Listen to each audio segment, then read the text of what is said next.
বন্ধুরা, আশা করি তোমরা সবাই ভালো আছো। তো আমার চ্যানেলে তোমাদের সবাইকে স্বাগতম।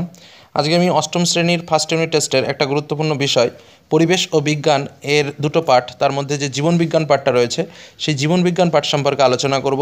তো ফার্স্ট ইউনিট টেস্টে তোমাদের কী কী পড়তে হবে এবং কী কী পরীক্ষায় আসবে সেই বিষয় সম্পর্কে। তার আগে যারা এখনও চ্যানেলটিকে সাবস্ক্রাইব করোনি তারা অবশ্যই সাবস্ক্রাইব করো এবং বেল আইকন ক্লিক করো। তাহলে শুরু করা যাক।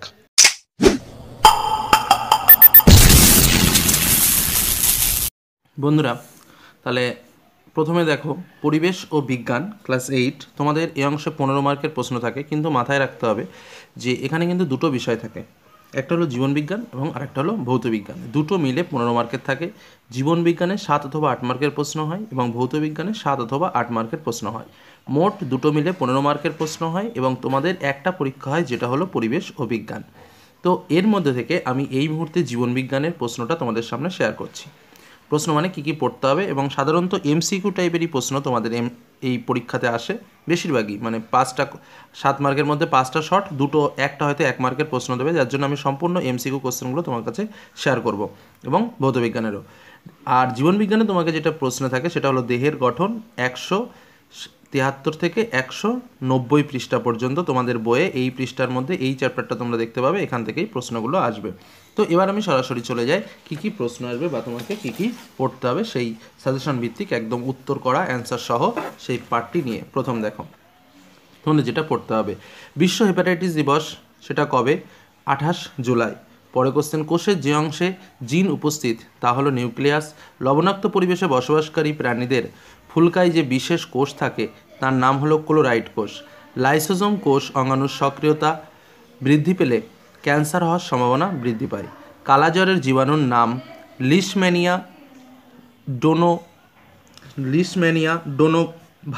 Donovani Docker ভয়কার নয়রশ্মি।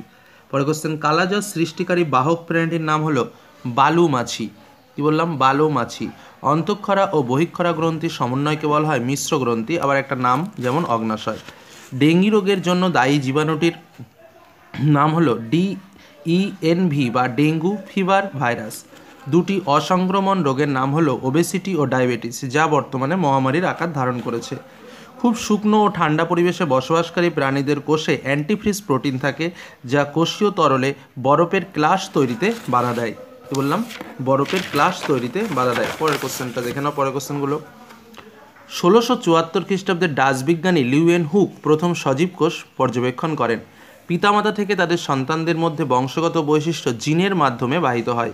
কাঁচা নুন বেশি খেলে রক্তচাপ বাড়ে, কথাটি সত্য বা কথাটি ঠিক, বা কাঁচা নুন বেশি খেলে রক্তচাপ বাড়ে। একটি অকোষীয় জীব হলো ভাইরাস।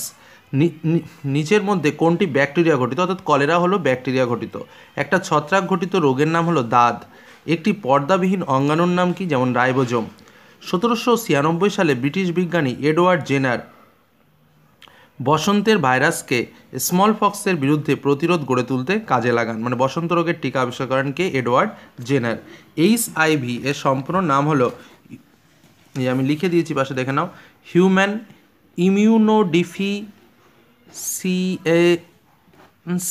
ইমিউনোডিফিসিয়েন্সি virus, IMMUNODEFICIENCY। পরে দেখো, এইডস এর সম্পূর্ণ নাম কি? এইডস এর সম্পূর্ণ নাম হলো অ্যাকোয়ার্ড অ্যাকোয়ার্ড ইমিউনোডিফিসিয়েন্সি সিনড্রোম, মনে রাখবে। পরে দেখো, ডটস এর সম্পূর্ণ নাম কি? ডটস এর সম্পূর্ণ নাম হলো directly observed treatment short course. পরে কোশ্চেন, হাতির দেহের কোষ ইঁদুরের দেহের কোষের তুলনায় বড় না ছোট? উত্তর হলো ছোট। হাতির দেহের কোষ ইঁদুরের দেহের কোষের তুলনায় ছোট। পরেরটা দেখো, ক্রিস্টি দেখা যায় যে অঙ্গাণুটিতে, সেটি হলো মাইটোকন্ড্রিয়া। প্রাণীকোষের পর্দাবিহীন কোষাঙ্গাণু হলো সেন্ট্রোজোম। সবচেয়ে দীর্ঘ প্রাণীকোষ হলো স্নায়ুকোষ। মানুষের রক্তে জীবাণুকে মেরে ফেলে শ্বেত রক্তকণিকা। জীবদেহের গঠনগত ও কার্যগত এককে কোষ বলে।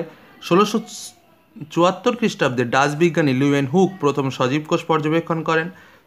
নিচের কোন অঙ্গাণুটি প্রোটিন সংশ্লেষ করে? অর্থাৎ অমসৃণ ও এন্ডোপ্লাজমীয় জালিকা কিন্তু প্রোটিন সংশ্লেষ করে, মনে রাখবে। মানুষের চোখে উপস্থিত মৃদু আলো শোষণে সক্ষম কোষ হলো রড কোষ। আচ্ছা, তারপরে হচ্ছে অ্যামিবা ক্ষণপদের সাহায্যে চলাফেরা করে, কথাটা কিন্তু ঠিক, বা অ্যামিবা ক্ষণপদের সাথে চলাফেরা করতে পারে। অনেক সময় প্রশ্ন সত্য মিথ্যে আসে, আমি ডাইরেক্ট অ্যান্সার করেছি এখানে। আচ্ছা, পরেরটা দেখো, অ্যান্টিফ্রিজ প্রোটিন মেরু পরিবেশের জীবে দেখা যায়। সিম্বগোত্রীয় উদ্ভিদের মূলে বসবাসকারী মিথজীবী ব্যাকটেরিয়ার নাম হলো রাইবোজিয়াম লেগুমিনোসেরাম। প্রাণীকোষ বিভাজনে অংশগ্রহণ করে সেন্ট্রোজোম নামক কোষীয় অঙ্গাণু। কি বললাম? সেন্ট্রোজোম নামক কোষীয় অঙ্গাণু।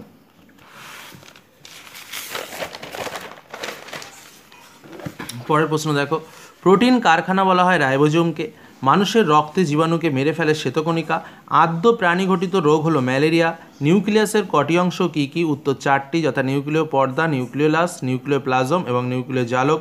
যক্ষা রোগটি জীবাণুর বিজ্ঞানসম্মত নাম মাইক্রোব্যাকটেরিয়াম ট্রুবেকুলোসিস। উট পাখির অনিষিক্ত ডিম হলো বৃহত্তম একক কোষ। প্লাস্টিডে রঞ্জক পদার্থ থাকে। কোষ ইস্টু নিউক্লিয়াস হলে নিউক্লিয়াসের সঙ্গে হবে নিউক্লিওলাস, মনে রাখবে নিউক্লিওলাস। খাদ্য হজম করার জন্য প্রয়োজন পাকস্থলী। অণুজীবদের দেখা যায় মাইক্রোস্কোপের সাহায্যে। প্রাণীদের এক জায়গা থেকে অন্য জায়গায় স্থান পরিবর্তন করাকে বলে গমন। ম্যালেরিয়া একটি পতঙ্গ বা মশাবাহিত রোগ। কোনো জীবদেহের রোগ প্রতিরোধের স্বাভাবিক ক্ষমতাই হলো অনাক্রমতা। অনাক্রমতা কি? কোনো জীবদেহের রোগ প্রতিরোধের স্বাভাবিক ক্ষমতাই হলো অনাক্রমতা। পরে কোশ্চেন দেখো, অ্যামিবার চলাফেরার সাহায্য করে ক্ষণপদ। প্রথম সজীব কোষ পর্যবেক্ষণ করেন বিজ্ঞানী রবার্ট হুক। একটি সূত্রাকার শৈবাল হলো স্পাইরোগাইরা। রক্তের মাধ্যমে সংক্রামিত একটি রোগ হলো হেপাটাইটিস। ম্যালেরিয়া রোগের সংক্রমণ বাহকটির নাম হলো অ্যানোফিলিস মশা। বসন্ত রোগের টিকা এডওয়ার্ড জেনার আবিষ্কার করেন। একটি পর্দাবিহীন কোষাঙ্গাণুর নাম হলো রাইবোজোম। আচ্ছা, তারপরে জেনোপসাইলা চিওপসিস মাছি প্লেগ রোগের জীবাণু বহন করে। ক্লোরেলা শৈবাল মহাকাশযানের বায়ু বিশুদ্ধ করে। মিথেন গ্যাস উৎপন্ন করে মিথনো ব্যাকটেরিয়া। ডিএনএ নিউক্লিয়াস কোষ অঙ্গাণুতে থাকে। প্রাণীকোষের পর্দাবিহীন কোষীয় অঙ্গাণু যা প্রাণীকোষের বিভাজনে সাহায্য করে সেটি হলো সেন্ট্রোজোম। কোষের আত্মঘাতী থলি বলা হয় লাইসোজোমকে। সংবেদন গ্রহণ, উদ্দীপনা, পরিবহন দেহের বাইরের ও ভেতরের পরিবেশের মধ্যে সমন্বয় সাধন করে আবরণী কলা। সমন্বয় সাধন, পেশি সংকোচন ও গ্রন্থির ক্ষরণ নিয়ন্ত্রণ করে হচ্ছে আবরণী কলা। পরের কোশ্চেন দেখো,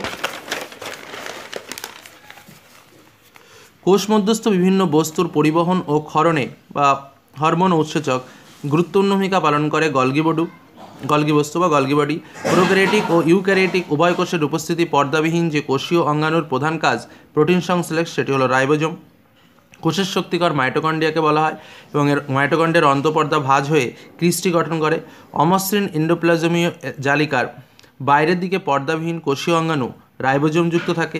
ইলেকট্রন অনুবীক্ষণ যন্ত্রে বা ইলেকট্রন মাইক্রোস্কোপে কাচের লেন্সের পরিবর্তে ইলেকট্রন অপটিক্যাল লেন্স ব্যবহার করা হয়। একটা প্রশ্ন আছে, রো বেসিন কি? উত্তর হলো রো বেসিন হলো নয়নতারা গাছের মূলে থাকা এক ধরনের উপক্ষার। পরে কোশ্চেন, মাইসেলিয়াম কাকে বলে? ছত্রাকের সূত্রাকার দেহকে বলা হয় হচ্ছে মাইসেলিয়াম। পরে কোশ্চেন, লবঙ্গতে কারকিউমিন নামক যৌগটি পাওয়া যায়, কথাটি ঠিক না ভুল? কথাটি মিথ্যা। কোষ হলো জীবদেহের ক্ষুদ্রতম একক, মনে রাখবে। এন্ডোপ্লাজমীয় জালিকা থেকে প্রোটিন সৃষ্টি হয়। এন্ডোপ্লাজমীয় জালিকা থেকে প্রোটিন সৃষ্টি হয়। জাস্ট আর কয়েকটা প্রশ্ন আছে। খুব শুকনো ও গরম পরিবেশে ক্যাকটাস উদ্ভিদ জন্মায়। রোগ জীবাণু ধ্বংস করে শ্বেতকণিকা। প্রোটিন সংশ্লেষ করে রাইবোজোম। একটি পর্দাবিহীন কোষাঙ্গাণু হলো সেন্ট্রোজোম। ডিএনএ এর পুরো কথা হলো ডিঅক্সি রাইবো নিউক্লিক অ্যাসিড এবং অ্যান্টিফ্রিজ প্রোটিন মেরু অঞ্চলে বসবাসকারী প্রাণীদের দেহে থাকে। তো এই হলো তোমাদের লাইফ সায়েন্স অর্থাৎ ফার্স্ট ইউনিট টেস্টে ক্লাস 8-এ যে প্রশ্নগুলো আসবে সেই সমস্ত প্রশ্নগুলোর বর্ণনা। তো আশা করি সমস্ত ভিডিওটি তোমাদের কাছে খুবই গুরুত্বপূর্ণ এবং তোমাদের ভালো লেগেছে, এবং এরকম আরও গুরুত্বপূর্ণ ভিডিও পেতে অবশ্যই সাবস্ক্রাইব করে রাখো, এবং যারা এখনও সাবস্ক্রাইব করোনি তারা অবশ্যই সাবস্ক্রাইব করো এবং লাইক করো একটা, তাহলে আমার ভালো লাগবে, এবং যারা শেয়ার করো তোমরা তোমাদের বন্ধুদের কাছ থেকে। তো আজকের মতো আমি এখানেই শেষ করলাম, রাখলাম, ধন্যবাদ।